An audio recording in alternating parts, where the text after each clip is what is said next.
ng'ogamba nti nsuze wange era bw'otandika okusula ewuwo twekubira enduula abakulisitaayo ne tugamba nti venerable nga tetukyamulaba Reverend angate kati abeerawo olunaku lumu sebo mulabirizi watuwaki tuwa omuntu anaabeerawo baagala obeeraawo ate munange omukulisitaayo najja n'ayingira mu nnyumba yo ngaddugala n'omugaa nti munange ng'ogirinnyeemu nga toddugala naga ti ffe twagizimba eno ennyumba yaki eno ennyumba ya kanisa njagala mbategeeza okumanya nga abaweereza babonaabona lumu nali nsimbudde emmotoka ngivuga ku sipiidi nyanguwe ensanga esaavisi akavubuka k'ekkanisa ne kanyimiriza ne nyimirira ne kaŋŋamba Reverend emmotoka yaffe ng'ogidduka nnyo genda mpolampola n'emmotoka tuvuga za kanisa ne balyoka batwogerera ebigambo ebiri kuno nebiri ne bw'oba otaddemu buteesi kitooke baga nti ng'agiddugaza emmotoka yaffe njagala mbategeeze nti bye tuyitamu bizibu nnyo lumu nali ngoba bwana ku miyembe mukuba emiyembe mu kompawundi y'ekkanisa musuula ebikoola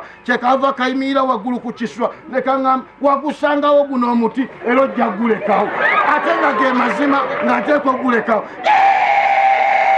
ne weewuunya embeera efaanana bwete enyigiriza omuweereza gy'ayitamu era njagala kubategeeza nalabako ku muweereza bambi yaziika abafu 3 olunaku baziika ku ssaawa 5 ne baziika ku 7 ne baziika ne ku 9 nga ku 11 ayina embaga kyokka alina okuva mu mbeera y'ennaku ademu yesanyu embaga bishop yali agenda ogatta bwe yalanga yagamba katuyimba oluyimba nga tuyingiza omulambo omusajja